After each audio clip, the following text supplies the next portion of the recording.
Hola, gente del universo, humanos de este mundo sideral. Los saludo con muchísimo gusto, esperando que ustedes estén muy confortables desde donde nos escuchen. Y yo saludo con todo el gusto de mi corazón a Carla Vilet. Hola a todos, es un gusto saludarlos y los queremos invitar a que nos sigan en todas nuestras redes. Ya tenemos Facebook, tenemos Instagram, tenemos también TikTok. Entonces es un gusto que puedan acompañarnos y pues bienvenidos, Rodrigo. Hola, ¿qué tal? Hola, Carla, ahora Basti. Ahora no te presentaste tú, entonces te presento yo. Yo aquí, como les estorbo, nada más voy a hacer una voz que esté por ahí intermitente. Soy Basti Santoyo. Rodrigo. Muchas gracias. Gracias a todos por sus comentarios, por sus preguntas, por la participación que han tenido con nosotros. Muchas gracias. Hemos tenido comentarios, hemos intentado o vamos a intentar obviamente hacerles caso dentro de lo posible para lograr que cada vez sea más de su agrado este tipo de contenidos. Y pues bueno, también darle las gracias a Yola, que siempre nos acompaña aquí, nuestra manager, y a Alex, que también está aquí en la cabina acompañándonos. Y pues bueno, digamos, hoy tenemos un tema complejo, ¿verdad? Tenemos un tema complejo, justo atendiendo a algunos comentarios, algunas sugerencias que nos han hecho, aunado a que el 10 de septiembre fue el Día Mundial de la Prevención del Suicidio. Consideramos conveniente tocar justamente ese tema, porque es importante verbalizarlo, hablarlo, para entender que no podemos callar cosas que como sociedad nos pueden enfermar. El tema de hoy es: el suicidio es un acto deliberadamente iniciado y realizado por una persona en pleno conocimiento o expectativa de su desenlace fatal. Dementes conectadas. 3 personalidades distintas desmitifican la salud mental. Carla Vilet, Rodrigo Herbert y Basti Santoyo se quedan contigo hoy en Dementes Conectadas.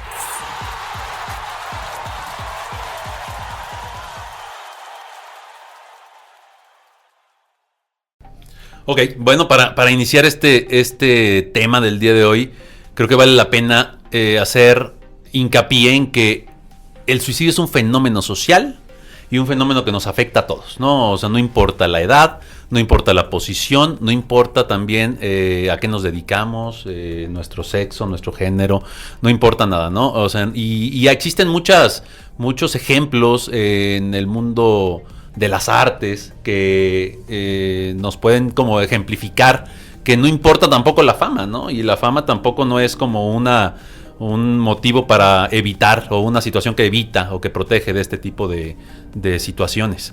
Queríamos como comentar algunos casos famosos que pudieran como ayudarnos a entender pues desde diferentes perspectivas cómo este fenómeno se presenta, ¿no?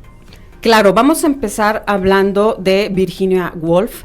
Hace rato le decía a Rodrigo y a Yola que yo quiero ser Virginia Woolf, a excepción de cómo terminó sus días. Ella murió, se suicidó el 28 de marzo de 1941, y la forma en la que lo hizo, de verdad, para mí es extremadamente literaria. Entiendo que el suicidio es algo que nos provoca, algo que atenta como nuestro sentido vital, pero lo hizo poniendo en sus bolsillos piedras y sumergiéndose en un río. O sea, fíjense lo poético de eso, porque es saber que en algún punto, tuviera los antecedentes que tuviera, iba a luchar por su vida. O sea, aún decidiendo no morir, aún habiéndole dejado una carta a su esposo donde le decía: hemos sido los más felices, pero por eso mismo yo no quiero estar mermando tu vida o mermando lo que tú puedas lograr, me voy y he terminado, porque ella ya escuchaba voces, ya empezaba a tener ciertas alucinaciones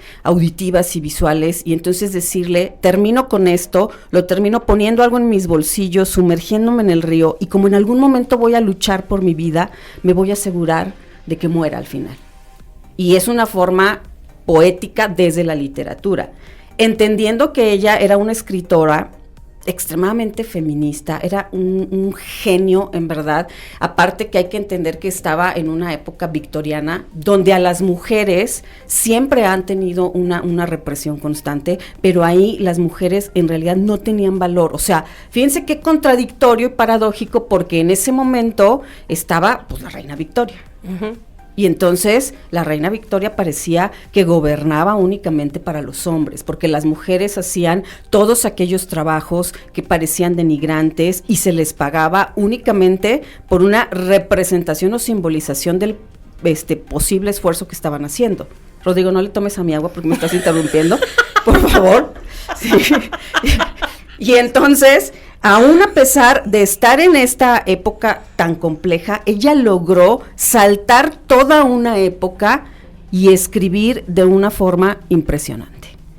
Además de que, a la par de que era una escritora, o sea, a la par de que era una mujer intelectual, tenía muchas frustraciones. Y una de esas frustraciones principales tenía que ver con todos esos cánones, con todos esos estereotipos sociales, y era el nunca pudo ser madre. Sí, buscó serlo, tuvo toda la intención durante toda la vida y siempre sintió, y se lo refería a su esposo en algunas cartas, que le había fallado en ese proyecto. Entonces, fíjense la dualidad de cómo una mujer tan intelectual, tan mentalmente adelantada para la época, tan rebelde, como quiera tenía esa necesidad de ser madre y cumplirle de alguna manera a una sociedad. Y cuando no lo logra, pues esto se aúna a sus frustraciones y eso deriva en un trastorno bipolar. Que un trastorno bipolar, mucha gente ahora usa ese término de una manera tan coloquial y lo usan para un término, para definir las personas que cambian de estado de ánimo cuando no lo es. Como si fuera un adjetivo. Exacto. Estás bien bipolar. Eres bipolar, ¿no? Y lo utilizan como... O andas bipolar, ¿no? Andas así bipolar, exacto, así como, sí. Y no es así, o sea, la realidad es que... la bipolaridad es un trastorno que fluctúa entre la depresión, o sea, entre periodos largos que van a ser de profunda tristeza, de profunda inactividad y de desesperanza, a episodios de manía. O hipomanía también, donde es común que las personas que tienen este trastorno, cuando no han recibido una atención y cuando están bastante descontrolados, pues justamente tomen la decisión de terminar con su vida, mucho en episodios maníacos. Claro. Sí. O en un episodio depresivo también. O en episodio depresivo, que en el caso de Virginia Woolf lo hizo totalmente en un episodio depresivo, diciendo y encontrando que ya no había realmente ninguna esperanza para lo que tenía. Que es muy impresionante entender cómo luego en algunos escritos de personas que la conocían, incluso por ejemplo de su esposo, la definían de una manera que uno nunca pensaría que una mujer así iba a decidir morirse. La definían como alguien conversadora, brillante, juguetona, era dada a las bromas, era socarrona, indiscreta, era brillante, era ingeniosa. Y al final todas esas características no sirvieron para que no pudiera tener desesperanza y decidir morir un día. Creo que fue como una muy buena decisión que tú abordaras este tema, Basti. Claro. Porque, bueno, para que lo recuerden del primer programa, Basti es escritora. Ella ha escrito libros y tiene como un acercamiento a la literatura como mucho más fuerte que todos los demás. Mucho más cercano. Yo tenía como ganas de hablar de Virginia por la impactante pero forma. Te la gané. Te la dejé. Por la impactante forma de morir, pero en realidad creo que fue totalmente un acierto que tú hablaras de ella, porque la forma en como lo describes está bien. Que sabes que no es la única. Está, por ejemplo, Alfonsina Storni, sí, que también se suicidó de una manera muy similar, y también está Alejandra Pizarnik, también que se suicidó, muy amiga de Cortázar, y creo que las cuestiones mentales están muy relacionadas con la literatura. Con la literatura con el arte. Y con el arte en general. Claro, o sea, por ejemplo, yo no he visto un genio del arte que no tenga una cuestión mental. Claro. Menos yo. Pues yo no, pero bueno, vemos. Ya te hablo luego yo. Queremos hacer este programa lo menos solemne posible. Sabemos que el tema es un tema complicado. Jamás faltarle el respeto, por supuesto, darle la importancia que tiene. Pero también digo que lo hagamos lo más relajado posible, ¿no? Y justo por eso voy a hablar de Robin Williams. A mí me toca hablar de este grandísimo actor. Yo no sé si ustedes se acuerden, son mayores que yo, pero a mí, cuando yo era niña, ¿no? este señor era un ídolo de las películas, ¿no?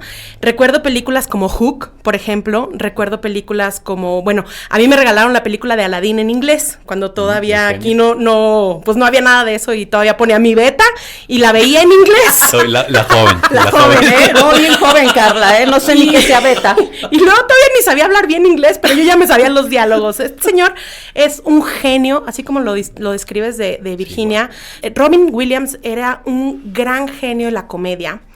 Él se suicidó el 11 de agosto del 2014, teniendo justo 63 años, poquito después de haberlos cumplido. Y lo hace después de haber sido mal diagnosticado de hecho, con Parkinson. Se le dijo que tenía Parkinson, que era lo que creían que tenía, pero en realidad después de la autopsia se confirmó que tenía una demencia que se llama de los cuerpos de Lewy. Pero vámonos para atrás. Robin Williams fue, como lo dije, actor, actuó en teatro, actuó en muchas películas, actuó en programas, pero no siempre lo fue, o sea, no empezó desde niño en esto, tuvo unos papás de clase alta, o sea, estaba acomodado económicamente, y entonces él decía que en realidad a él lo había criado la criada, o sea, él en varias entrevistas hablaba de cómo había pasado su infancia de manera muy solitaria, en una casa muy grande, con un ático muy grande y siempre jugando solo. Él se recuerda a él mismo jugando solo y cómo encontró una manera de acercarse a su madre haciéndola reír.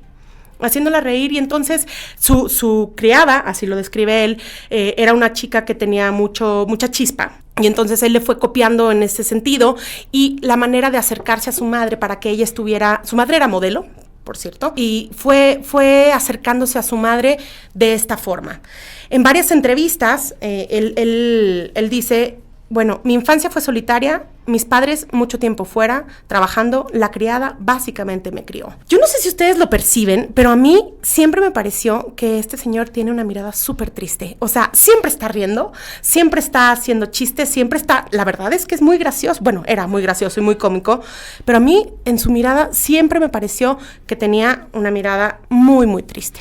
Era lo que te iba a decir, que en sus películas, claro que hace reír, pareciera que lo trae de una forma nata, hoy sabemos que lo adquirió, pero esa mirada de melancolía o esas escenas donde tenía que ver la tristeza o alguna escena que tuviera que ver con una emoción como que da más para abajo, realmente te lo hace sentir, o sea, había una mirada extremadamente melancólica, tienes toda la razón. No, y el rango actoral que tenía del drama a la comedia.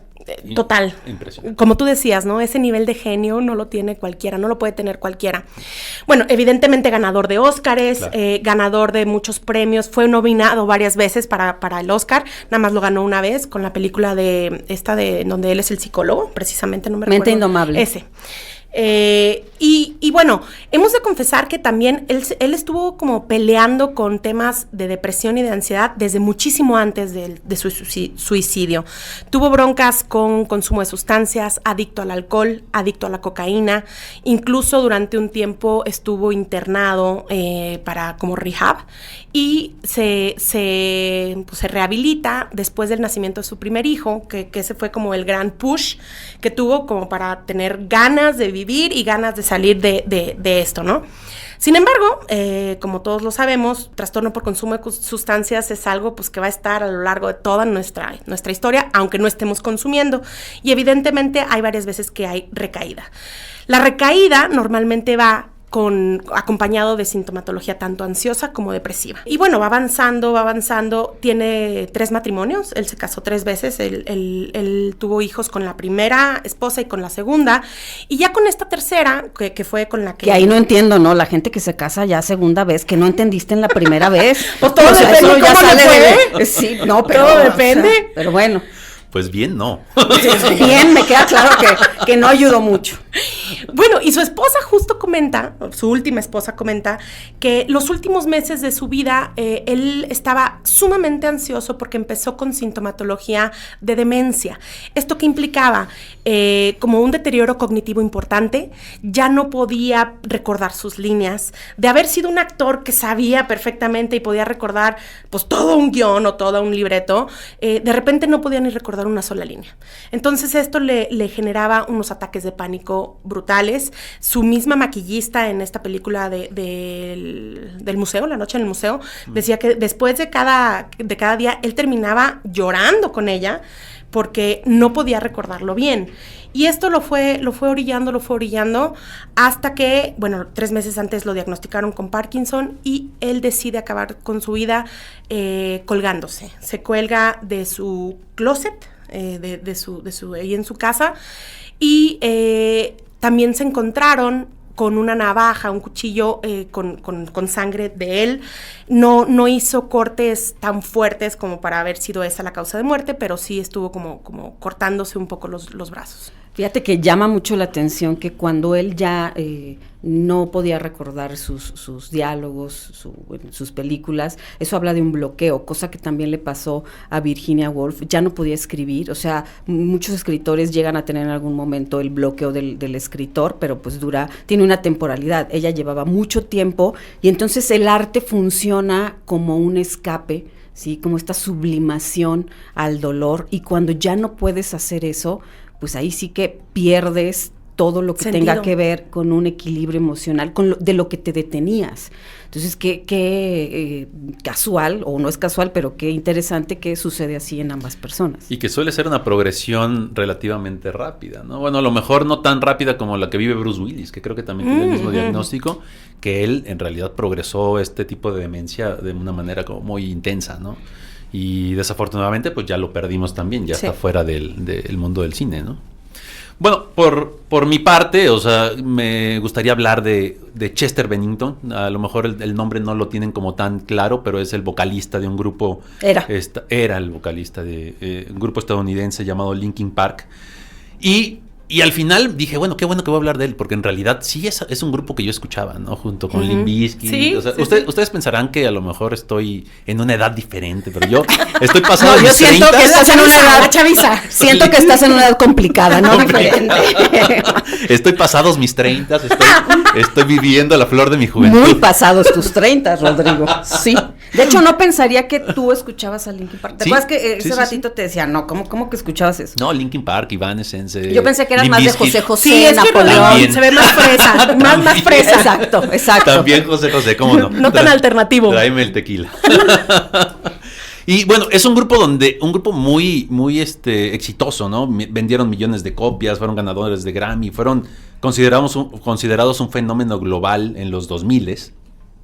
Y este vocalista de este grupo, que era el vocalista principal y el compositor de muchas de las letras, tiene una historia también que nos va llevando también hasta este fin que tuvo, ¿no? O sea, desde la niñez a los 7 años fue víctima de abuso sexual por un amigo mayor que él. No especifican qué tan mayor, pero bueno, es un amigo que era mayor, donde él estaba viviendo el divorcio de los padres también. Entonces existía este miedo de pedir ayuda. Desde ahí empezamos entonces con sintomatología tanto depresiva como ansiosa. Sus padres se divorcian a los 11 años, él víctima de bullying en la secundaria, inicia el consumo de sustancias, ¿no? Y el consumo de sustancias es un factor determinante y de riesgo muy fuerte para tanto enfermedades y trastornos mentales como esta cuestión del suicidio, ¿no?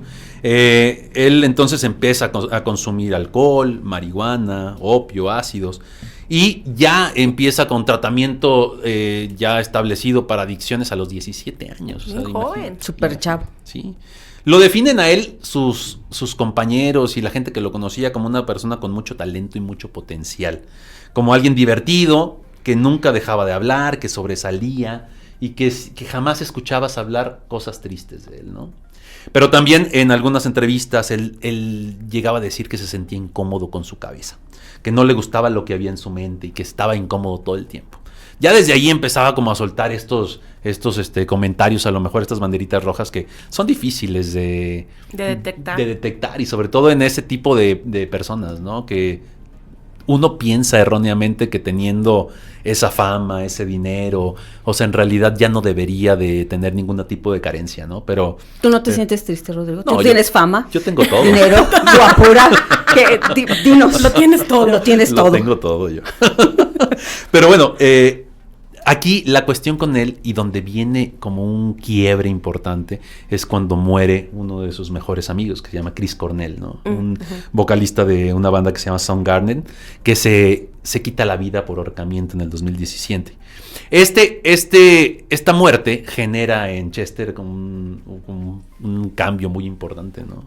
Tanto así que 2 meses después, a la edad de 41 años, cuando Chris Cornell cumpliría 53 años, o sea, el día del cumpleaños de Chris Cornell, él también se quita la vida, ¿no? Y también, también llega como a colgarse, ¿no? Y aquí es donde pongo esta pregunta también aquí a la mesa. ¿Han escuchado del grunge? El grunge es un tipo de rock que es un subgénero en general donde hay muchas guitarras así como muy fuertes, energéticas, como unas baterías ahí predominantes, melodías vocales. Pero muy depresivo, ¿no? Pero muy depresivo. Tanto, o sea, que existe una cantidad importante de gente del grunge que se ha muerto. Kurt Cobain, por ejemplo, es el mayor exponente de este subgénero. De Nirvana, se muere otro miembro de Soundgarden que se llama Andrew Wood, también por sobredosis, que aquí dices, bueno, ok, ¿se mató? Exacto, la sobredosis entra como en este tema gris, ¿no? En esta línea gris donde dices, ¿qué tanto fue un suicidio o qué tanto fue un error, ¿no? O sea, pero bueno, al fin y al cabo son conductas parasuicidas, definitivamente, ¿no? Y bueno, tenemos como otros ejemplos como los de Smashing Pumpkins, Alice in the Chains, Morphine, Velvet Revolver, donde todos han perdido casi siempre por sobredosis a alguno de sus miembros, ¿no? Si bien Linkin Park no era un exponente del grunge, era un exponente más del new metal, que es un tipo como de combinación o fusión del heavy metal con el hip hop y el pop. Aún así, la relación que tenía él con todos ellos era altísima, ¿no? Entonces, este rock sucio que le llaman al grunge, pues tiene unos exponentes también que tienen demasiadas pues situaciones que verificar o que checar qué es lo que está pasando ahí, ¿no? Dicen obviamente o se habla de que Chester tenía en su voz una transmisión o transmitía mucho ira y mucho dolor, ¿no? O sea, eso lo dijo Jared Leto en alguna entrevista. Digo, obviamente los que no tenemos el conocimiento de ese tipo de cosas, sobre todo en esas épocas, pues no nos damos cuenta, ¿no? Y nada más disfrutamos la forma de demostrar o de exponer. Y como manera de identificación. O sea, porque si él está cantando con esa ira y con ese sentimiento y ese dolor, claro, me gusta porque hay parte de mí con lo que yo resuena. Claro, porque eres adolescente, porque estás enojado, porque tienes muchas cosas que resolver. Y porque te gusta eso. Así como La gata bajo la lluvia, ¿no? O sea, que la cantas con una fuerza cuando la escuchas. Claro, me desgarro. No. Oigan, yo quisiera ir resaltar 2 cosas que estamos observando. Las 3 personas de las que hablamos que decidieron morir son personas que se dedicaban al arte, son personas que tenían o tuvieron una situación. No siempre es así, pero tuvieron una situación que, como yo digo, les quitó su tapanco emocional. Sí, los rompió por completo y no encontraron ninguna situación esperanzadora ni ningún recurso en ellos mismos para lograr saltarlo. Ni en el ambiente. Ni en el ambiente. Y por otra parte, el ambiente que tuvieron desde pequeños no ayudó. O sea, cuando yo hablaba en episodios anteriores de que la infancia no es ese lugar tan hermoso, aquí está la prueba. O sea, hablamos de padres que estaban de una u otra forma, sobre todo más en lo emocional, ausentes. Y cuando tú hablabas de Robin Williams, yo decía, qué triste querer la mirada de tu madre. Que bueno, a ver, todos los niños quieren la mirada de su madre, nada más que la gran mayoría la obtienen. Claro. Y en este ejemplo no la obtenía. Digo, y cuando digo la mirada de tu madre, lo hablo desde un lugar sí muy psicoanalítico, donde gracias a esa mirada es que tú puedes ser, y es que tú te puedes construir y te embisten libidinalmente, ¿no? Como dicen los tú no te puedes, tú no eres sin la mirada de tu madre. Exacto. O sea, no existes. Uh-huh. Entonces, pues, evidentemente, ahora sí nos ponemos psicoanalíticos, la cuestión narcisista en estos tres sujetos, pues, no se dio de manera adecuada, no se invistió libidinalmente de manera adecuada, que lo lleva, por supuesto, a deslibidinizarse por completo, ¿no? Que hablar de narcisismo desde el psicoanálisis no es hablar de un trastorno o no es hablar de estas personas que se creen por encima de los demás, es hablar de esta fuerza tuya y propia donde te reconoces. Claro. Y eso te lo da principalmente tu madre. Y ahí caemos otra vez en lo mismo de utilizar términos que no conocemos bien, ¿no? Porque ya ahorita en TikTok escuchas, pues es un sociópata, es un narcisista, y no dimensionamos en realidad lo que es para empezar a poner un calificativo de ese tipo a una persona, y tampoco conocemos de lleno en realidad a qué se refiere ese tipo de términos, ¿no? Por eso nosotros se los vamos a explicar poco a poco, precisamente. No, y Rodrigo trae una campaña en contra de TikTok. No. Pero síganos en TikTok. Síganos en TikTok. Ahorita les salgo un bailecito, ya lo tengo ensayado. Ok. Espérenlo en TikTok. Bueno, y sería también importante, después de hablar de estas 3 personas, ¿cuáles son los tipos de suicidio, Rodrigo? Sí, fíjate que un sociólogo llamado Emil Durkheim es una persona que hizo esta clasificación que nos hace entender un poquito más o ver de una manera más amplia la cuestión del suicidio, porque el suicidio no es, y eso es un mito, o sea, no es únicamente algo que realiza una persona que tiene un trastorno mental, ¿no? Porque es muy fácil como ser reduccionista y decir, ¿sabes qué? Pues se mató porque estaba mal. Bueno, Carla, la vez que estábamos planeando este episodio, quiero decirles que nos peleamos casi al borde de los golpes. Las greñas. Lo detuvimos, pero Carla estaba en desacuerdo porque dice que si tú tomas esa decisión, sí había un antecedente en cuestión mental. Claro, que quizá no cubriera los criterios diagnósticos para tener un episodio depresivo o un trastorno bipolar, pero de entrada a mí me parece que si llegas a ese lugar, si te matas, definitivamente yo no creo que sea, que no haya una parte de enfermedad mental. O sea, a mí sí me parece que sí tiene un contenido. Digo, los sociólogos lo dicen, muchos psiquiatras dicen que no necesariamente. Yo en ese sentido no estoy para nada de acuerdo. Pero ¿no crees que luego eso tiene que ver con que valoramos la vida? O sea, no quiero decirlo como que sobrevaloramos la vida. O sea, entiendo que las personas, por ejemplo, que estamos aquí, tenemos una vida donde hemos tenido recursos emocionales y de todo tipo para poder ser personas adaptables y equilibradas. Pero ¿no crees que hay personas que cuando revisas toda su vida dices, claro? No, claro, puede entenderse. Obvio entiendo que quieras morir, pero para mí eso ya es condición patológica. Que también, fíjate, o sea... Por eso nos peleamos. Sí, exacto, y ahorita viene el segundo round. Exacto, a ver. Porque también existe como esta forma o esta necesidad desesperada de encontrar un signo de enfermedad para justificar, ¿no? Para justificar por qué se fue, ¿no? Y en realidad no siempre es así, ¿no? Se habla que sí, a lo mejor 90% de los suicidios están relacionados con alguna enfermedad mental, pero aún queda esta área del 10% en donde podemos hablar un poquito de lo que dijo Durkheim, ¿no? De los tipos de suicidio. Él define o clasifica el suicidio como un suicidio egoísta, un suicidio anómico o un suicidio altruista. Hablando del suicidio egoísta, aquellas personas que tienen escasos lazos con la comunidad y exigencias sociales que suelen ser muy pesadas para ellos. Aquí entrarían los pacientes psiquiátricos, ¿no? Pacientes sobre todo con trastornos afectivos, trastornos bipolares, trastornos depresivos, también obviamente trastornos psicóticos como la esquizofrenia y algunos trastornos de ansiedad. ¿Sabían ustedes, por ejemplo, que el trastorno por estrés postraumático es uno de los trastornos que más suicidios generan? No, yo no sabía. No lo sabía. Bueno, ya lo saben. Y ustedes también. Ok, Rodrigo. Por otro lado, existe el suicidio anómico, que la anomia es definida como un estado de desorganización personal respecto a las normas. Y aquí se refiere a que existe como un quiebre brusco de la relación persona-sociedad, ¿no? Y aquí es donde entrarían esta parte, creo, Carla, de poder como de diferenciar a aquellos que sí traen un diagnóstico psiquiátrico por sí mismos y aquellos que no. Donde de repente pues hay una pérdida de trabajo, una ruptura amorosa, un descalabro económico tan fuerte que el paciente se habla desde la psicodinamia y ahora sí. ¡Ay, qué perro, mi amigo! A ver. De esta visión en túnel, ¿no? Esta visión en túnel que no te permite ver más allá, una salida fuera de este tipo de problemas. Y es donde puede venir esta inicio de la suicidalidad.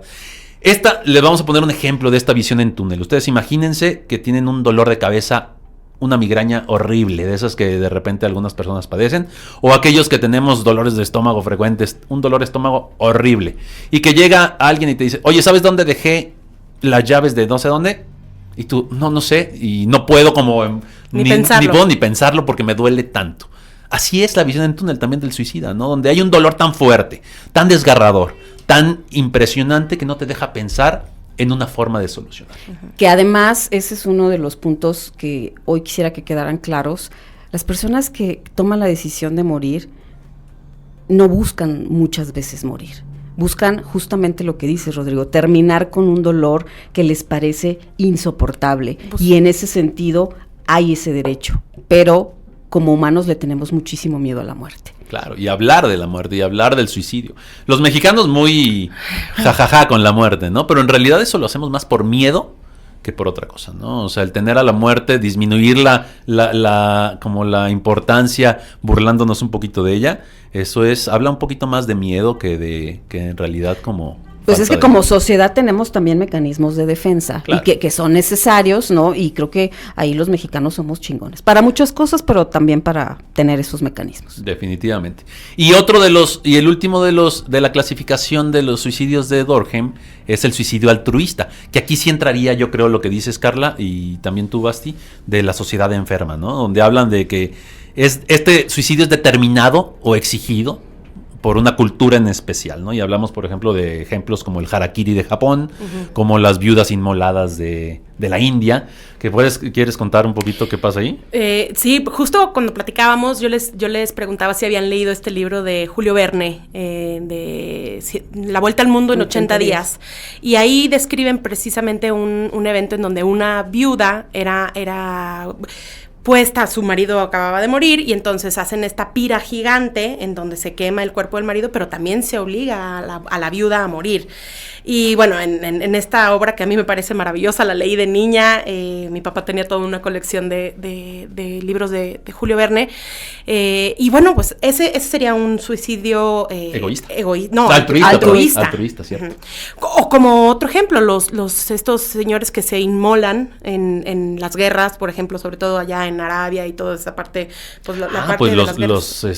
Los kamikazes. Los kamikazes. No, y los Bin Ladens, ¿cómo se llaman estos? Sí, estos señores. Bueno, estos señores de allá. Los Bin Ladens es un nuevo término para gente extrema. Muy bien. Uh-huh. Pero bueno, entonces ahí habría que ver, yo como decía, a mí en mi percepción, o sea, sí definitivamente sí estoy hablando yo de suicidio, yo sí creo que implica una patología. Hay gente que no, pero yo en lo personal a mí sí me lo parece.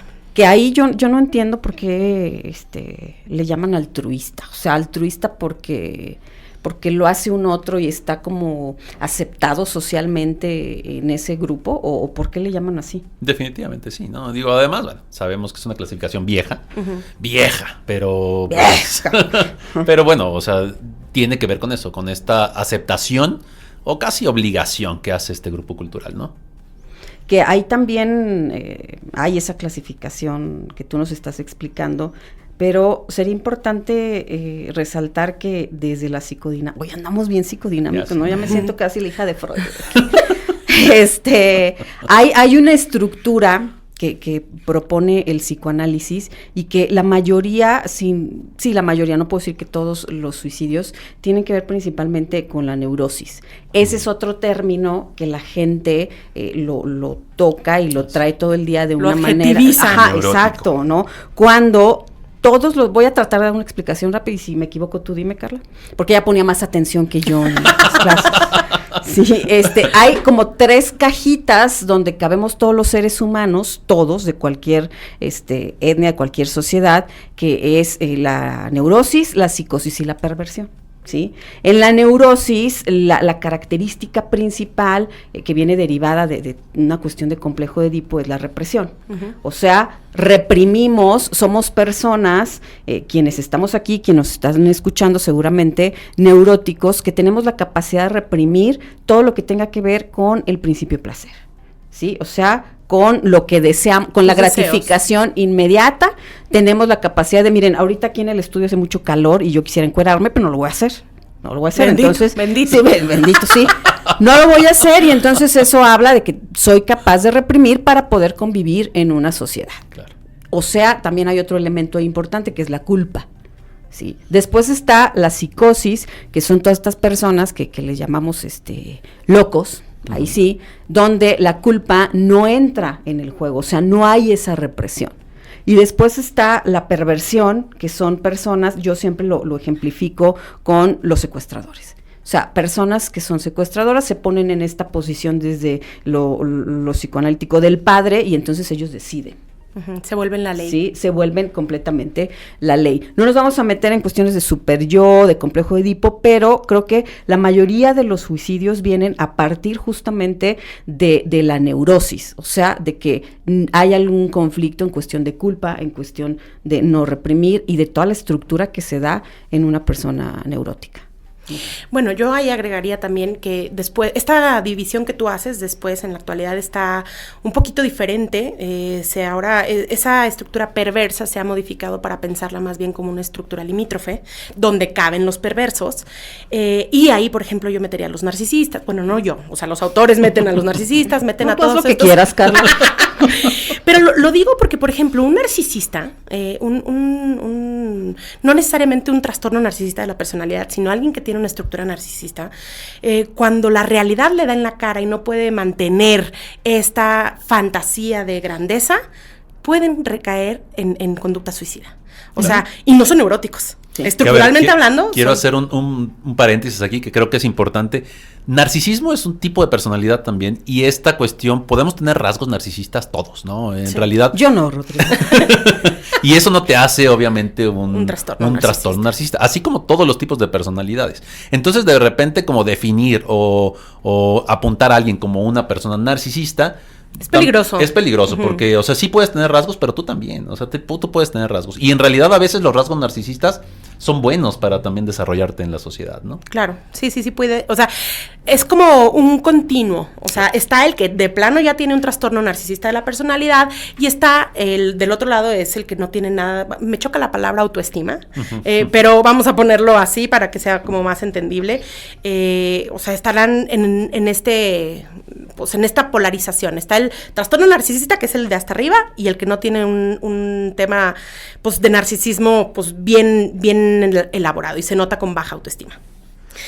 Oigan, pero hablemos de números. Sí, importante, ¿no? Para dimensionar este fenómeno, pues ahora sí con papel. Sí, con papelito hablan. Exacto.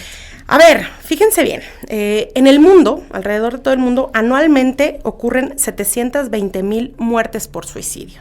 Dicen que cada 40 segundos alguien se está suicidando, ¿no? En el mundo cada 40, o sea, ahorita ya van varios hay que apurarnos, porque... Ni quiero hacer la cuenta ahorita, ¿eh? Y fíjate, de todos estos, el 73% de estos casos son casi todos en países de bajo poder adquisitivo y de ingresos bajos. ¿Cómo se divide en hombres y mujeres? En hombres, la mayoría son hombres los que llegan a suicidarse. Es el 81.1% son hombres y el 18.9% son mujeres. O sea, fíjate, es muchísimo más de la mitad lo que son los hombres. Que ya habíamos hablado de eso, ¿no? En algún programa anterior, que las mujeres lo intentan más, sí, pero el hombre lo logra más, ¿no? Bueno, y de ahí, en México, hablé del mundo, pero en México se suicidan, según datos del INEGI en el 2023, 8,837 suicidios anuales, ¿no? Eso implica un 1.1% de las muertes totales, que pareciera no impactar tanto, pero si ya lo vemos en números, pues evidentemente no.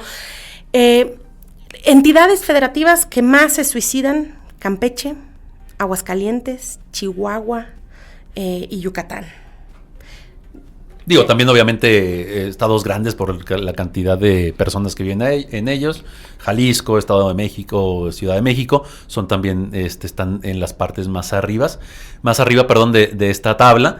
Y bueno, o sea, hacer como hincapié que el suicidio es una de las 15 primeras causas de muerte en el mundo, ¿no? Y en algunos países es la segunda causa de muerte en ese grupo de edad entre los 10 y los 24 años, y la tercera entre los 15 y los 44, ¿no? Y la tendencia es ascendente, siempre es ascendente, siempre hay más y más que los años anteriores, ¿no? Que yo estaba revisando datos y me sorprendió darme cuenta de que está habiendo un aumento en el suicidio en las personas de la tercera edad. O sea, este grupo de pronto llega a un punto donde ve que no hay red de apoyo, donde no se preparó para ese momento de la vida y pierde todo motivo para continuar. Entonces, qué increíble que no estamos poniendo atención a ese grupo de la población cuando también tendríamos que voltear a ver. Y bueno, tú hablas de los de tercera edad, pero también la realidad es que se han visto los suicidios cada vez a más temprana edad.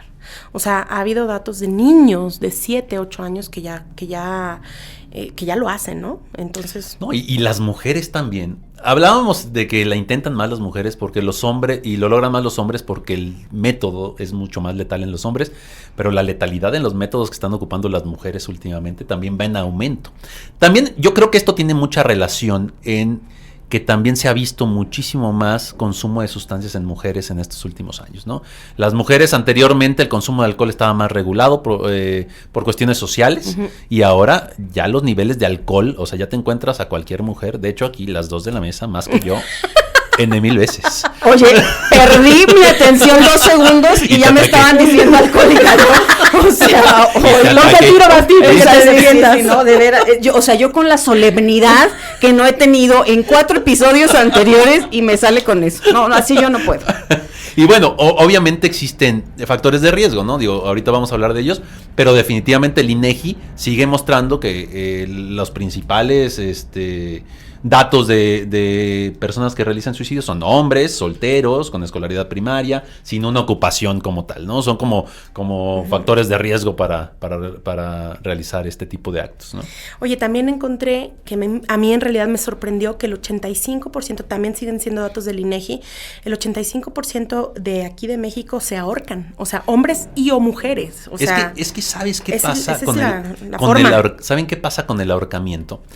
El ahorcamiento es un método sencillo, con acceso universal a su material, claro, con materiales intercambiables, económico, rápido, difícil de predecir y además también difícil de interrumpir tanto por el suicida como por un tercero, y tiene efectos irreversibles tanto en sistema nervioso central como en laringe, ¿no? Claro. Y no estoy promoviendo, pero definitivamente es uno de los métodos más letales que existen, ¿no?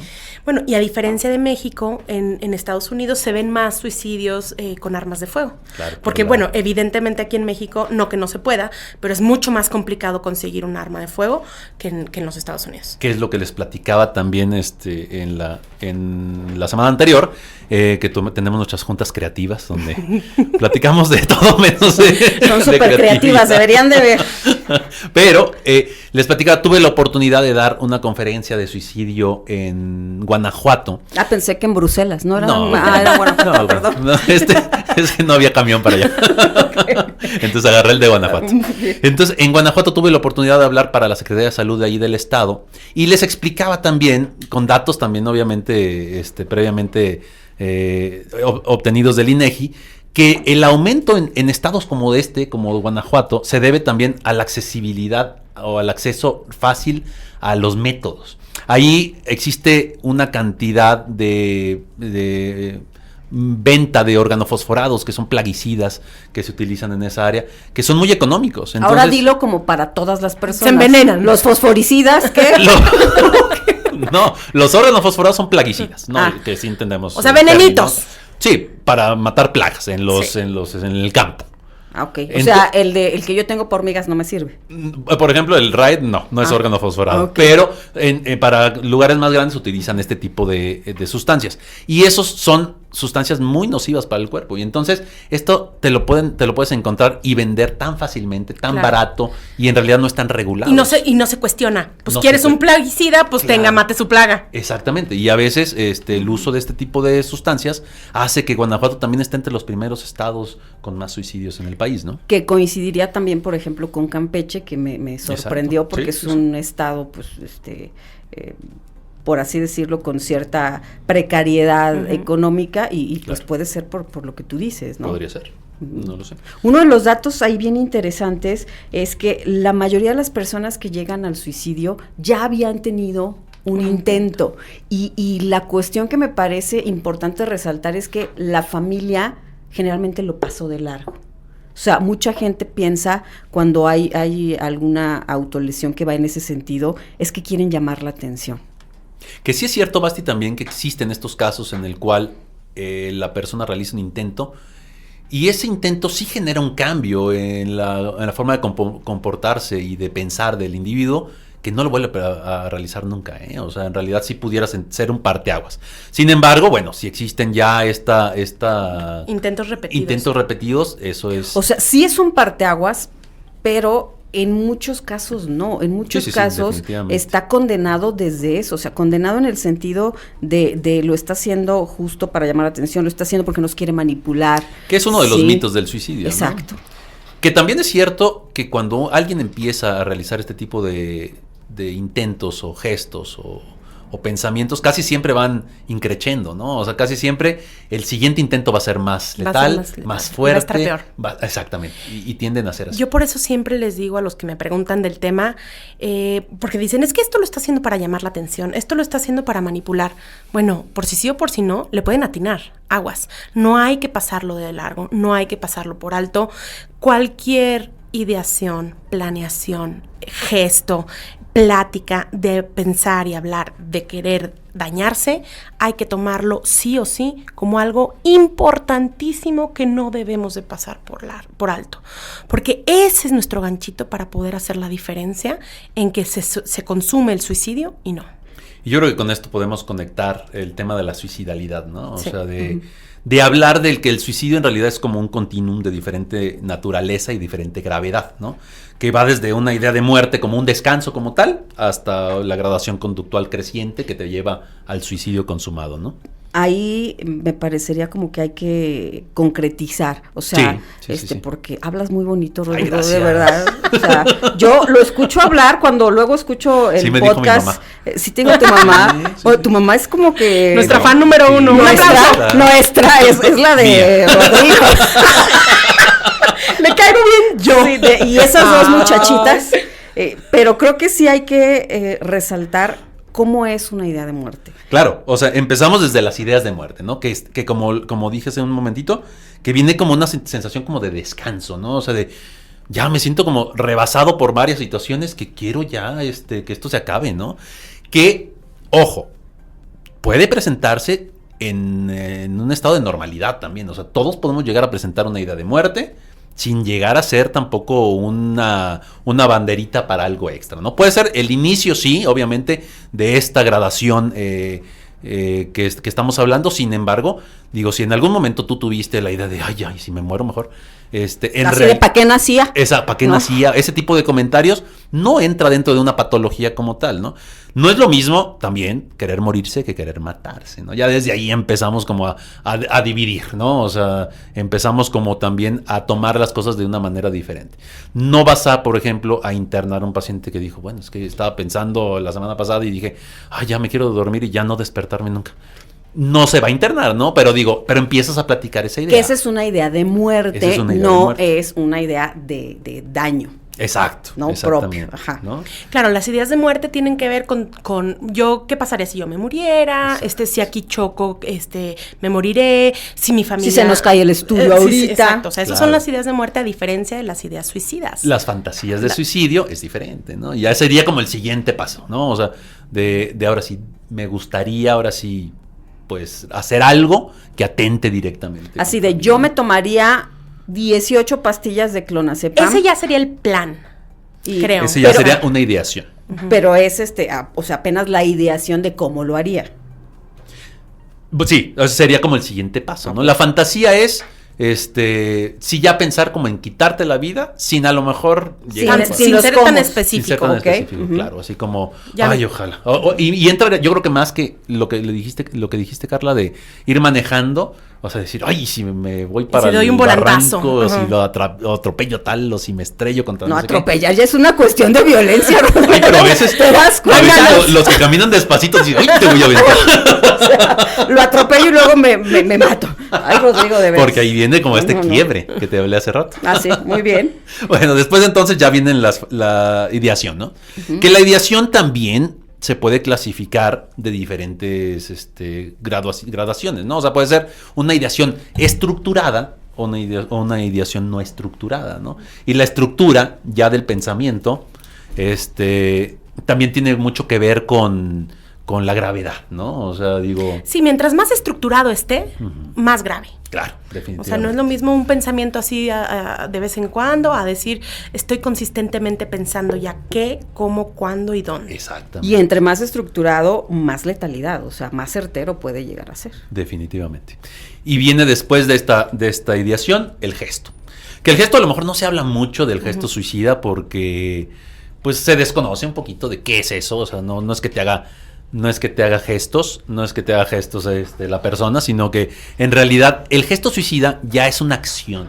Ya sale del pensamiento para volverse una acción como tal. Entonces, aquí ya vemos a una persona, por ejemplo, que ya compra su medicamento y algo lo detiene. Puede ser que se detenga él solo por cualquier situación o que lo detenga alguien más, ¿no? Y eso ya se considera un gesto que obviamente se hace algo más grave. O va desde me estoy poniendo la cuerda en el cuello, pero timbraron, entonces me la quito. Eso es un gesto. ¿Eso no sería ya un intento? Eso no es un intento. O sea, si no existe, y la diferencia, por ejemplo, entre gesto y intento, es un daño tisular, un daño de tejidos. Por ejemplo, en este tipo de cosas, si existe una lesión, por más chiquita que sea, ya es un intento.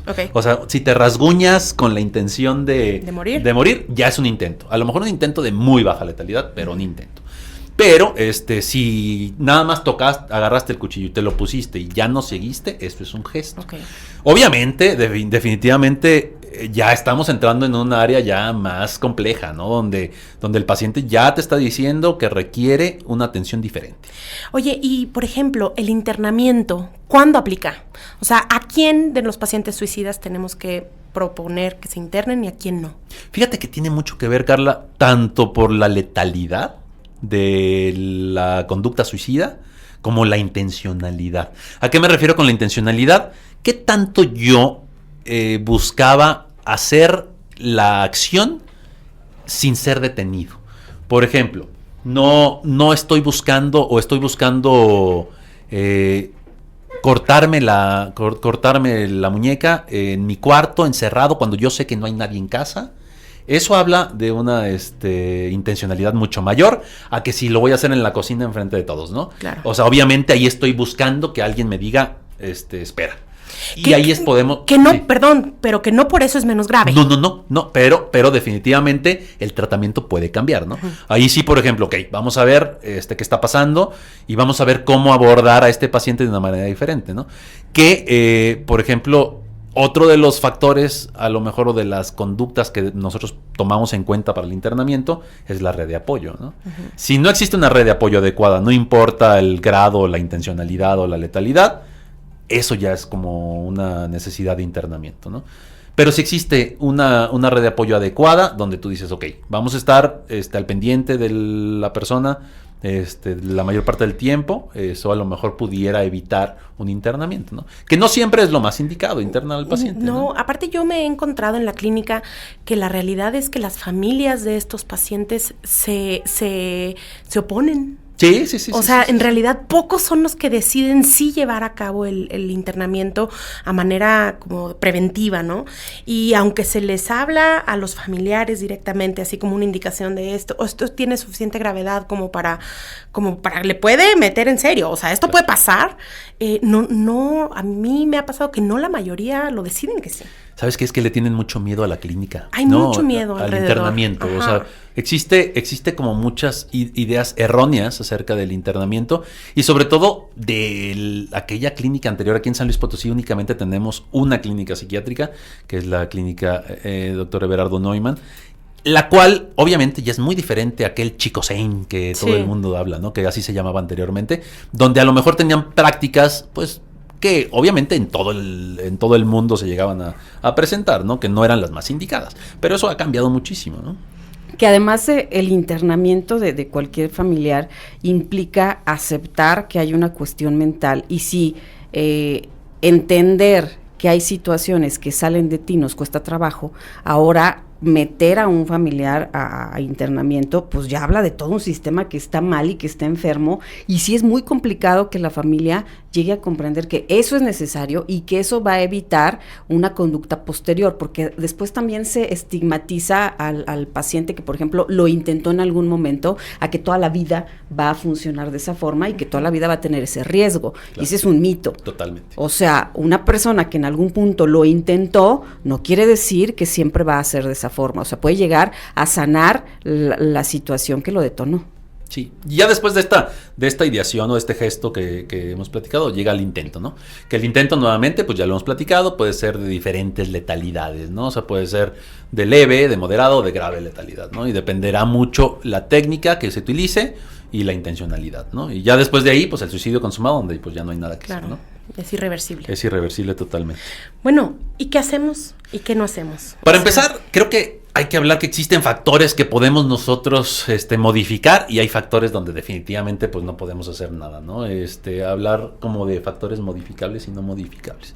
Entre los no modificables pues encontramos obviamente el sexo, la edad, el estado civil, la situación laboral, las creencias religiosas, que pueden ser también como un sistema de sostén. De sostén y de en realidad como de ayuda, ¿no? O sea, en general, sí. Porque mucha gente se detiene por sus creencias religiosas sí. Pensando que aquella gente que muere por suicidio pues no va a alcanzar la gracia divina, ¿no? Y eso es algo bueno, ¿no? O sea, digo, al menos... Claro, sea por el medio que sea, que no lo logre. Claro, exactamente, o que no lo intente, ¿no? Estas son conductas no modificables, ¿no? También, obviamente, la conducta suicida previa, ¿no? Que eso es algo que se tiene que estudiar muy bien en una evaluación a un paciente con este tipo de situaciones, ¿no? Que justamente hay instrumentos para determinar cuál es el riesgo, ¿no?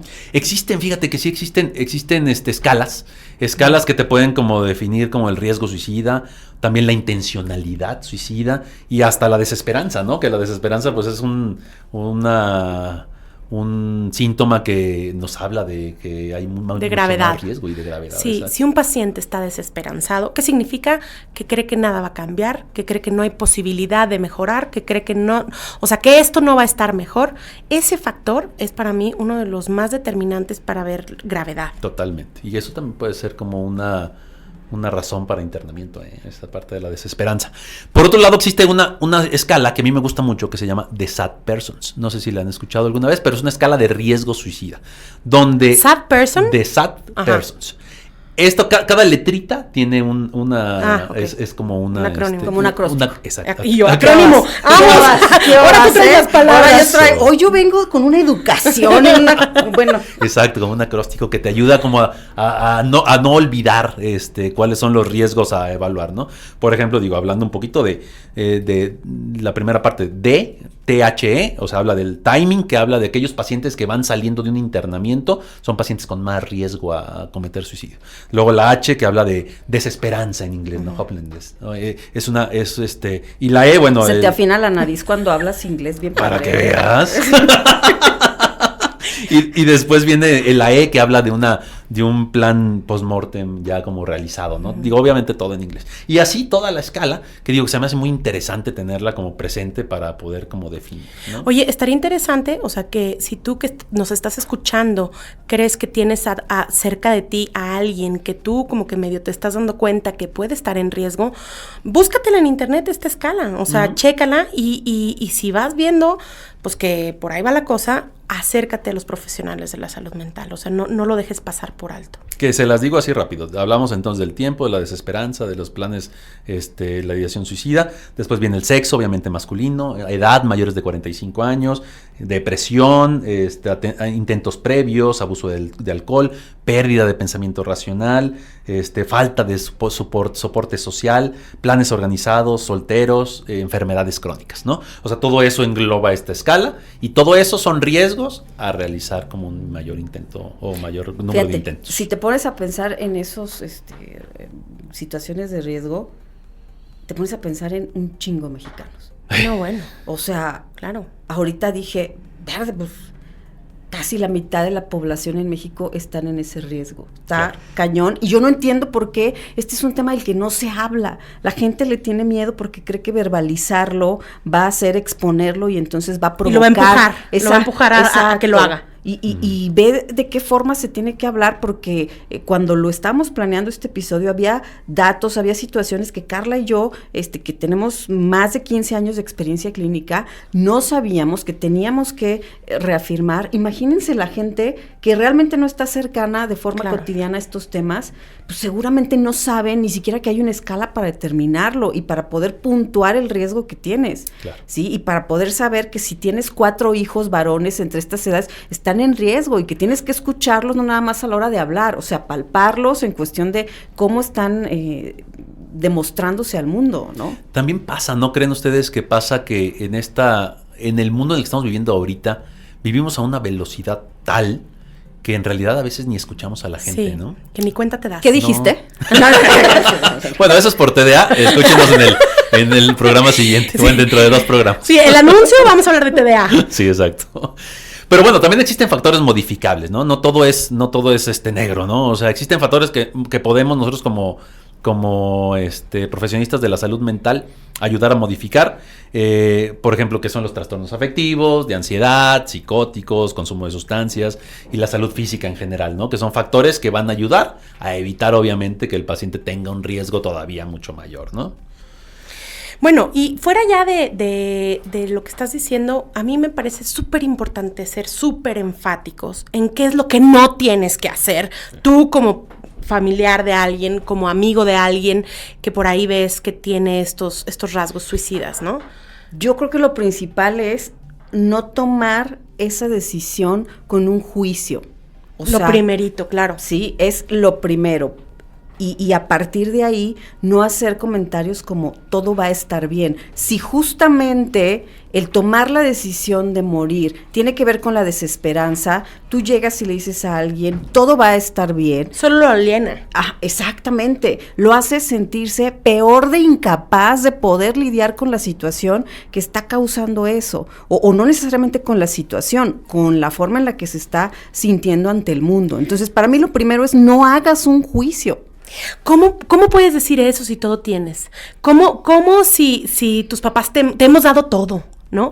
Por favor, no juzgues absolutamente nada de estos comentarios. O sea, lo único que vas a hacer es que el paciente se aliene más, que se sienta más solo y que sus ideas crezcan. Aguas, o sea, sus ideas suicidas van a ir increciendo si esto sucede. Mientras menos empático sea el ambiente, mientras menos sostenedor sea el ambiente, esto se vuelve más desesperanzador cada vez. Es un círculo vicioso, ¿no? Claro, y digo, obviamente, además de esto, no ignorarlos tampoco, ¿no? O sea, digo, eso es lo que no tenemos. ¡Ay, esto es drama! Exacto. Estás exagerando. No ignorar esa situación, porque definitivamente, y eso es algo bien importante, y yo de repente se los comento a mis pacientes. A ver, si el paciente ya te está diciendo que quiere quitarse la vida, no es para llamar tu atención, te está avisando. Entonces, si lo hace, ya te avisó, y te avisó no una, a lo mejor varias veces, y tú decidiste no tomarlo en cuenta, ¿no? O no darle la importancia. Pero yo no sé qué nivel de enajenamiento, ahorita dijeron una palabra, ¿quién de los dos? Alienación, ¿cómo que?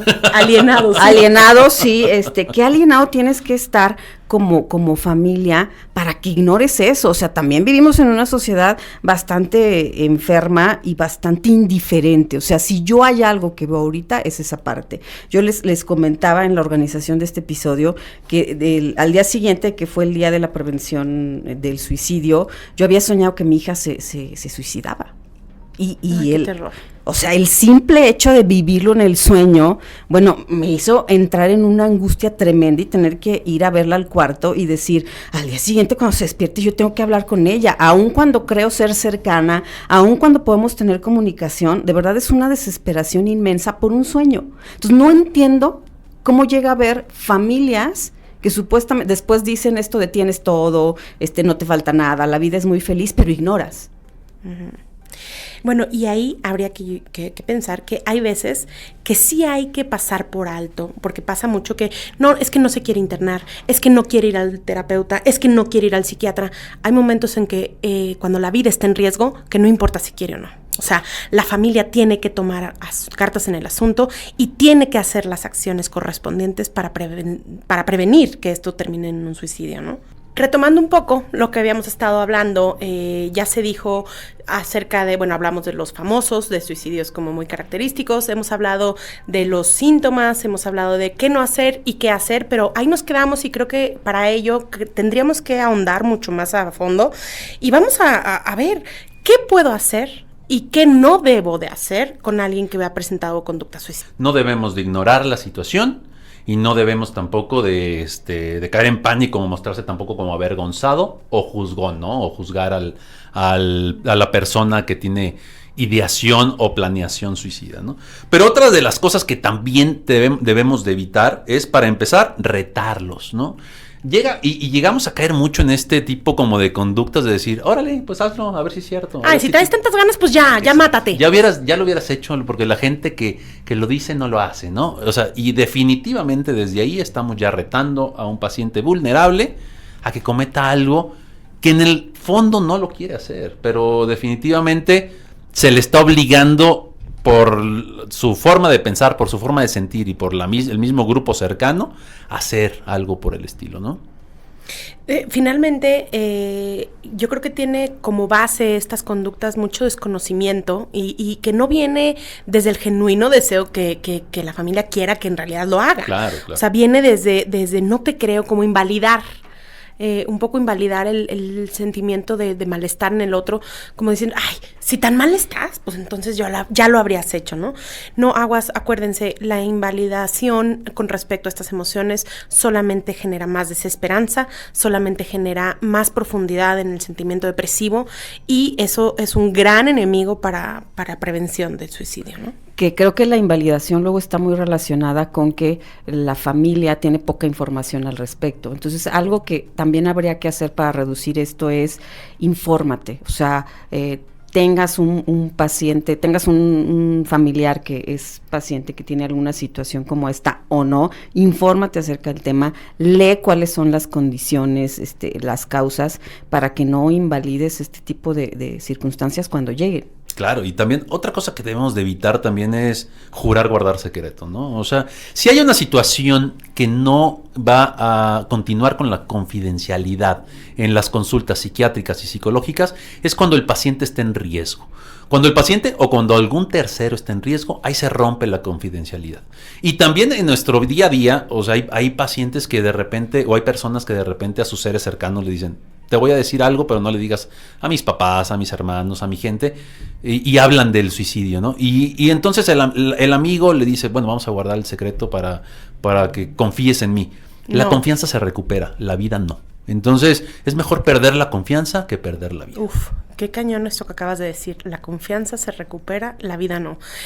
Si tu amigo, tu amiga, tu hermana, tu hermano te ha platicado que tiene ideación suicida, es momento de que hables con la familia, que se le diga a sus familiares más cercanos, a sus papás, a su pareja, a sus más cercanos, que puedan responsabilizarse un poco de seguir un tratamiento y de acudir a un tratamiento. Pasa muchísimo por ejemplo, con adolescentes, ¿no? Que entre adolescentes se platican que tienen una amiga que ya empezó a cortarse, que ya empezó a querer morir, y que por guardar esa amistad y guardar esa confidencialidad, se peca de alguna manera como de omisión, y es súper peligroso.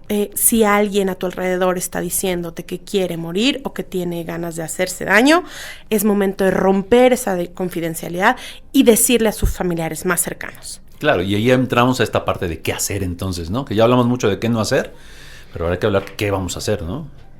¿En qué hacer? Pues para empezar, escuchar con empatía y mantener la calma y buscar como mantener o mostrar apoyo a la persona, ¿no? Y aquí que dices mantener la calma, porque luego pueden como parecer asustados. Ay, no, Dios mío, ay, pero ¿qué vas a hacer? Ay, pero no te asustes, porque eso también aliena, eso también aleja. Más que asustarte y tú perder la calma, es mejor que tengas este papel de contenedor, de sostenedor, de apoyo.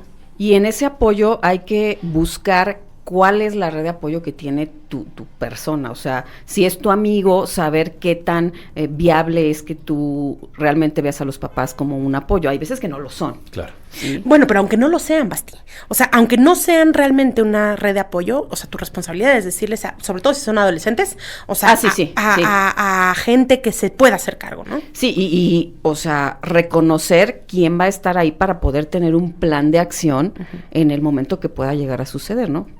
Definitivamente. Digo, la familia es un apoyo muy importante en cualquier tipo de temas, ¿no? Y fuera también de la salud mental, en realidad, muchas veces es nuestra red de apoyo primaria, no siempre, pero muchas veces es nuestra red de apoyo primaria, con la cual definitivamente necesitamos abrir canales de comunicación. Desafortunadamente, también la familia sufre cuando hay un suicidio Claro. en casa, ¿no? Y los efectos traumáticos que puede generar en este grupo o en la dinámica familiar, pues son diferentes o pueden ser variables dependiendo la persona que se quita la vida. No todas las muertes causan el mismo impacto, definitivamente. No estamos hablando de que hay vidas más valiosas que otras, pero definitivamente no todas las muertes causan el mismo impacto. Si hablamos de una muerte de una persona de edad adulta mayor o con una enfermedad crónica o grave ya de larga duración, pues es una muerte esperada, ¿no? Pero cuando viene una muerte brusca, súbita o en este sentido, empiezan los problemas familiares, ¿no? Y sobre todo esta culpa, que definitivamente es algo con lo que tenemos que trabajar. Uh-huh.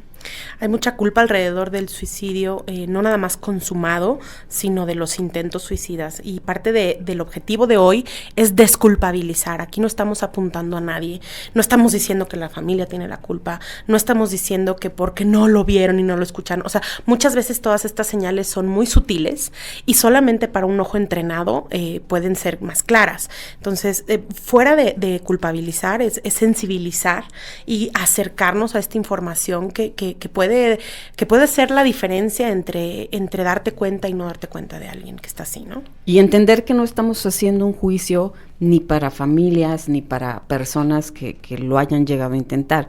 Estamos solo visibilizando una situación que hoy ya es un fenómeno social y que sí deriva de una cuestión de salud mental.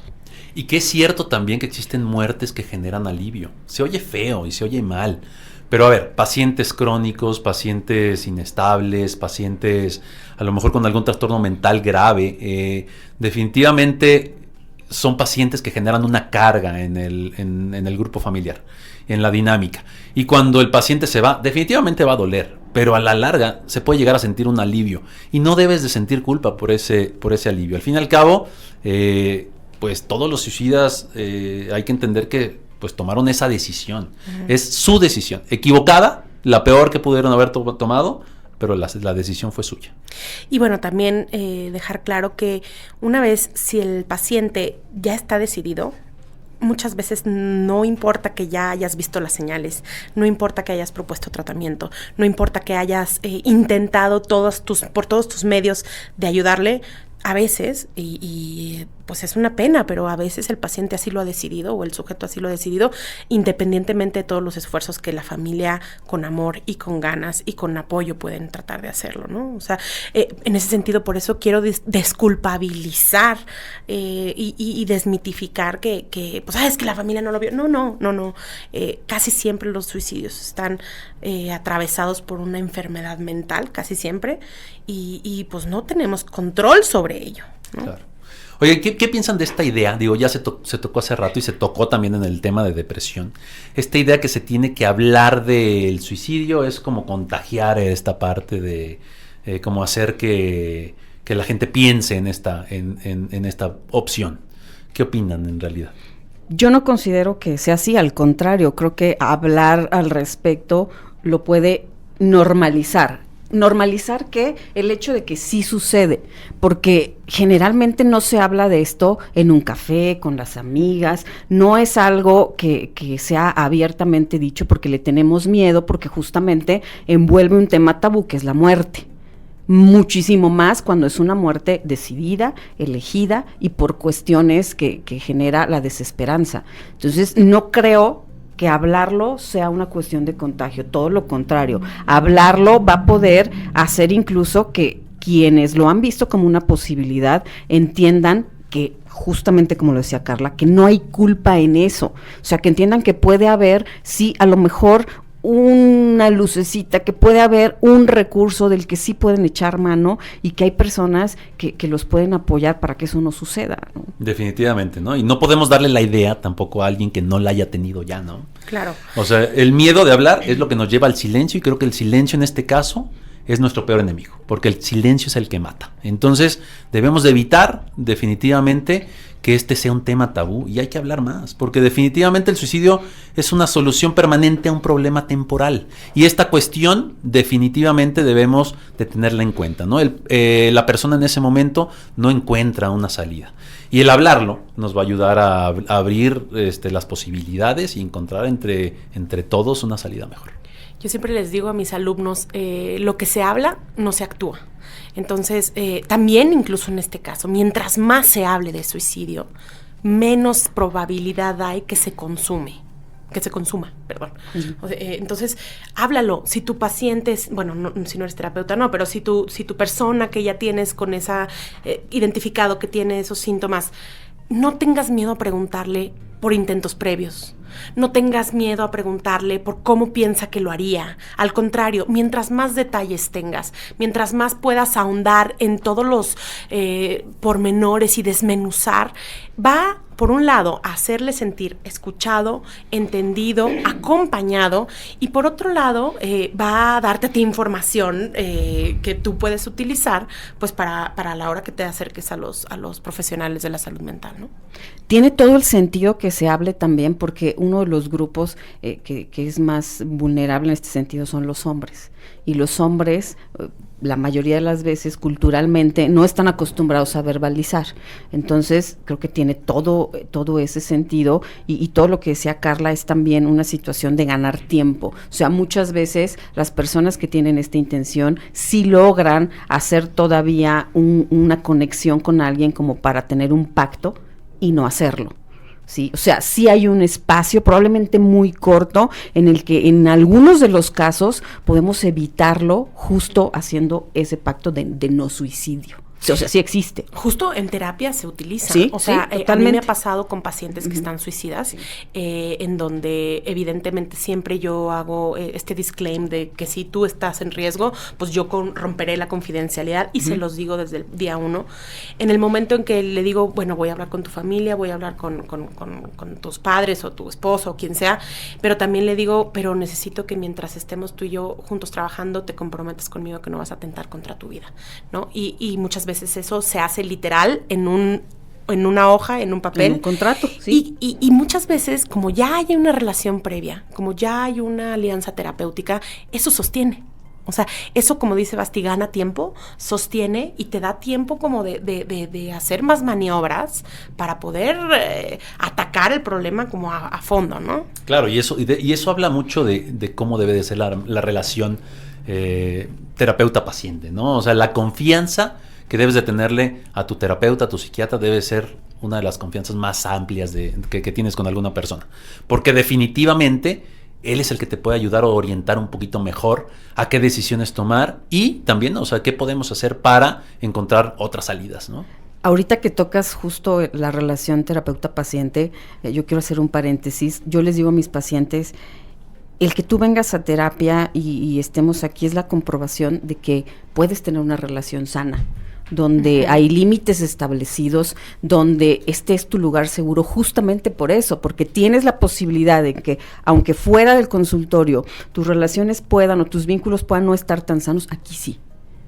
Y entonces eso hace toda la diferencia justo en este tipo de situaciones, donde como terapeuta es muy complejo porque estás ante un ser humano que evidentemente quiere terminar con su vida y tú no puedes hacer el juicio y jamás le puedes decir no te mates, mira, la vida está bien bonita. O sea, claro que no. Hay tantas cosas por vivir. Exacto, no puedes hacer eso, pero puedes establecer un contrato terapéutico. Si sabes que no te mates ahorita porque está la FENAPO. Entonces va a estar muy difícil que lleguen a... ¿Sí? Parece broma, pero no es. Exacto, parece broma lo que estoy diciendo, pero así se establecen en terapia los contratos antisuicidas, ¿no? Sí. Le dices eso sin hacerle el juicio de que está bien o que está mal el que se vaya a matar y sin decirle no lo hagas nunca. Es respeto tu decisión, pero aguántame un rato. Y también sin decirle que todo va a estar bien y que todo va a salir adecuadamente, claro que no. Porque no podemos tampoco asegurar esa parte.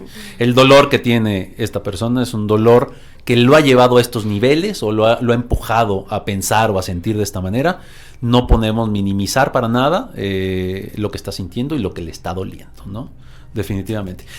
Y sobre todo aquí es importante hacerle saber a la gente, a los que nos escuchan, que existen opciones. Existen opciones de ayuda, ¿no? O sea, si de repente no encontramos a lo mejor una red de apoyo cercana, que bueno, por cosas de la vida hemos estado como un poco más solitarios y no encontramos a alguien, o no tenemos a lo mejor los medios económicos también para acercarnos a ciertos profesionales. Saber que existen, para empezar, algunas instituciones públicas que pueden también ser de ayuda, pero también existen algunas líneas que nos pueden ayudar para prevención de suicidio, ¿no? ¿Cuáles son las instituciones públicas a los que nos podemos acercar? Por ejemplo, la clínica psiquiátrica aquí en San Luis Potosí, obviamente tiene un costo, pero la comparación con la cuestión privada, pues es muy diferente, claro, ¿no? Entonces, el mismo DIF, tiene un apoyo psicológico importante, es importante conocerlas y acercarse. Sin embargo, les quería comentar de esta parte. Si ustedes se meten, por ejemplo, a Google y ponen suicidio en el buscador y le dan enter, Google tiene ya un sistema de geolocalización que te va a decir cuál es como el lugar más cercano que te puede ayudar. Por ejemplo, aquí en México encontramos la línea de la vida, que funciona las 24 horas, todos los días de la semana, todo el año, con el teléfono 800-911-2000, y este es un lugar cercano donde nos pueden orientar a recibir el apoyo necesario, sin un costo adecuado. Ok, qué bueno, eso yo no lo conocía, ¿eh? Y es importante, yo creo que muchos no lo conocemos y definitivamente sabemos que existe, o bueno, no sabemos que existe, pero ahí está, ¿no? Y lo tenemos en la mano, ¿no? ¿Puedes volver a repetir el teléfono? Creo que es importante. Claro, es 800-911-2000, la línea de la vida, 24 horas todos los días de la semana. Entonces creo que es una parte como importante conocerlo, ¿no? Y definitivamente acérquense a los profesionales de la salud mental. Creo que también la cuestión de ayuda que tenemos, la mayoría de nosotros de servicio, de aprender también a reconocer cuando un paciente está en riesgo. Obviamente la cuestión económica pasa a un segundo plano, claro, ¿no? Entonces, no va a haber ningún terapeuta, bueno, no sé si haya, pero los que somos humanos, medianamente humanos, o sea, ninguno vamos a mandar al diablo a un paciente porque no pueda pagarnos. O sea, y menos en una situación bajo estas circunstancias, ¿no? Y entender que por difícil que parezca, siempre hay una alternativa, siempre la hay. Entonces, acercarse a los profesionales de la salud mental y acercarse, se oye luego como curioso, pero a quien más confianza le tengas en ese sentido, porque esa va a ser la persona que puede realmente sacarte de este lugar, sacarte de esta desesperanza. Y bueno, pues es un tema nuevamente que cae pesadito, pero esperemos que haya servido también la información que se le está brindando. No sé si quieren empezar a concluir ya el programa. Sí, yo quisiera concluir con las red flags. O sea, ¿en qué momento? Todo ha sido muy evidente cuando alguien lo dice, ¿no? O sea, me quiero matar, pues es muy evidente, pero no siempre es así de claro. Red flags para poner atención, como para que me puedan estar diciendo, hey, ojo, aquí puede estar pasando algo. Cuando alguien que ha estado en un proceso depresivo empieza a regalar sus cosas, cuando alguien empieza a despedirse, o cuando había estado muy mal y de repente tiene una cañona mejoría, así como si estuviera lleno de luz y otra vez muy feliz. Muchas veces estos son como red flags, como diciendo como ya tomó la decisión, ya se está despidiendo. Entonces, estos aguas, si tú estás viendo esto es un motivo de urgencia psiquiátrica. Basti. Yo, concluir que, como lo he venido diciendo en estos 2 episodios, que hay que hablar de este tema por difícil que sea, porque todos, si bien no nos ha tocado a alguien en la familia, conocemos a alguien que lo hizo o podemos saber de alguien que esté en riesgo al respecto, y creo que siempre se los he dicho en los otros episodios, creo que la vida está chingona y todos merecen no llegar a esto. Y pues bueno, yo les quiero recordar que no se suicidan los locos, no se suicidan los cobardes. Se suicida tu maestro, se suicida tu amiga que te hace reír, se suicida la mamá que quiere a sus hijos, se suicida la persona que amas, se suicida esa persona que siempre fue a trabajar todos los días con una sonrisa, se suicida tu compañero que siempre está sonriendo y es muy amable. No se suicidan los locos, se suicidan las personas. Muy bien. Muchísimas gracias por escucharnos. Esperamos que esto pueda sensibilizar un poco y romper el tabú, romper el estigma que tiene hablar de suicidio. Habla de suicidio, habla de las ganas que tienes, habla de tu depresión, acércate a los profesionales de la salud mental. Muchísimas gracias y mandamos un fuerte recordatorio, acércate, habemos gente que puede ayudarte. Y yo diría que no hay que ser una sociedad hipócrita, o sea, estas cosas suceden y de verdad vamos a darles vista para poder hacer algo y no estar en un velorio que se pudo haber completamente evitado. Los queremos muchísimo, harto, y estamos bien felices de que este sea ya sería como el 6º episodio de La Vida.